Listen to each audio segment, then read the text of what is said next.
What's going on, guys? It's Ben. We're going to be talking about the Sony PlayStation 5. So today, Sony announced their PlayStation 5. They didn't announce a release date or a price yet, but leaks have suggested somewhere around $500, and if past is any indicator, somewhere in the holiday season.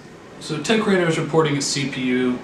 It's AMD, built on their Zen 2 architecture. It's got 8 cores, runs at 3.5 gigahertz. A custom GPU that runs at 10.28 teraflops with 2.23 gigahertz variable frequency. It comes with 16 gigs of DDR6 RAM. 16 feels a little bit low for me if you want to future-proof, but overall it sounds like it's going to be a nice little machine. So there were 2 variants of this machine announced.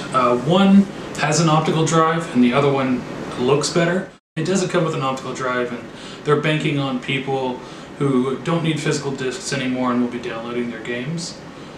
Overall, the design does look better without the optical drive, but the design has also been completely mocked and panned across the board. Twitter is having a heyday as we speak on this. So the machine does come with an 825 gigabyte SSD. There are reports you can upgrade that to a terabyte. My guess would be that the base model with no optical drive at 825 gig SSD will set you back about 400, but if you upgrade with the optical drive and the terabyte, they'll call it the PS5 Pro or Premium or something that is very catchy and will set you back about 500. If they set the base model out at 500 and have a premium one for 600, I don't think that's going to help them well. Just looking back at the PS3, it was priced a little bit higher than the Xbox, and it shot itself in the foot in the long run on that. Sony did announce a few launch titles. Generally speaking, your launch title games aren't going to be the best games on the console over its lifetime. It takes a few years for devs really to work with the console to understand the architecture and know really the ins and outs of it before they make like a blockbuster game. Generally speaking, the launch titles are more for look what this console can do. Isn't it pretty? There's a lot of flash but not a lot of substance. But generally speaking, the games they announced are bound to get people hyped and definitely sell the console.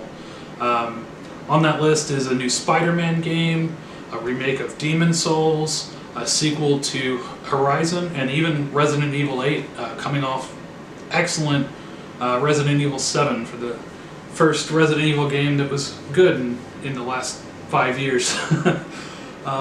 Overall though, the lineup looks cool, and I hope that I eat my words and the devs really pull out something cool. A question I'm sure you guys will have is about the PSVR. For what it's worth, Sony seems like they are sticking to their guns. The PSVR will work on the PlayStation 5. I would bet my house that they announce the PSVR 2 in probably 3 years to help that PS5 life cycle continue. But overall, I don't think that this machine is going to be the VR future that we wanted it to be. I think for a lot of people, VR is sort of dying because the people who wanted to adopt it have adopted it, and the other people, it's not really worth it to them to jump in, and for others it's a situation of VR is great, but we need something where when we play it we're not vomiting all over the room. So here's hoping in a few years they do announce that. And but it is awesome that they're still supporting the PSVR 1. That's expanded, I believe, throughout the PS4's lifetime into PS5, so that's good. Alongside the announcement, they did also announce neat little accessories, the charging for the DualShock controllers, an HD camera, things like that pretty much you'd expect from Sony.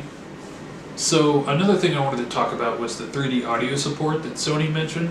Mark Cerny, their lead systems architect, talked about the PSVR, for example, having 50 distinct audio sources.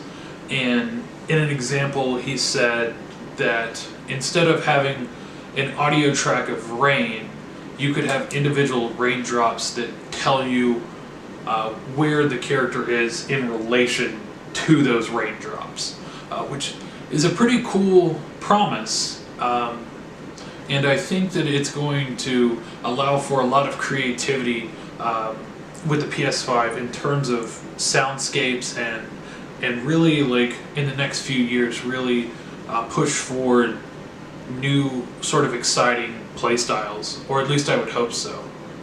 So another big question I'm sure you guys will have is for the backwards compatibility with games. Sony announced that the top 100 games from the PS4 will be compatible with the PS5.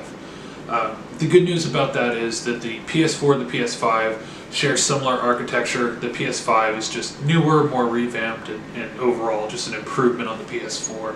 Whereas the transition from the PS3 to the PS4 was a completely different architecture, and so whenever they tried to provide backwards compatibility with the PS3, they basically had to write code to create an emulator, which, as you well know, is not an easy task.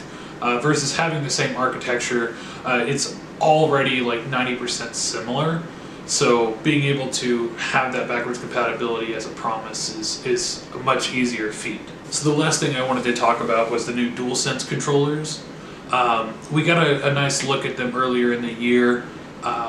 It's similar to the PS4 controller with the touchpad in the middle and that light coming off, but the light's now a little more discreet, and it has more of a round shape for the ergonomics of the hand. They also include new haptic feedback in the shoulder buttons, which allow the devs to sort of adapt on what you're doing to create more tension in those triggers. So for instance, if you're driving a car, that should feel different than if you're pulling back on a trigger of a gun or pulling back on the arrow and shooting a bow, right?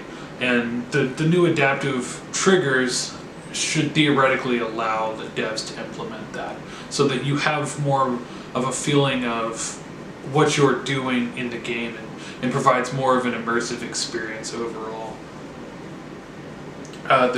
The controller does also come with a microphone inside, so you can ditch your headset. You can actually talk with people if you're the only person in the room, or if you're not the only person in the room and you don't care about the other people in the room.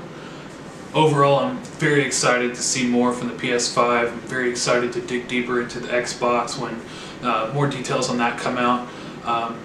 I think both systems are going to be great, and the console wars are already heating up. I'm not sure which one I'm going to get.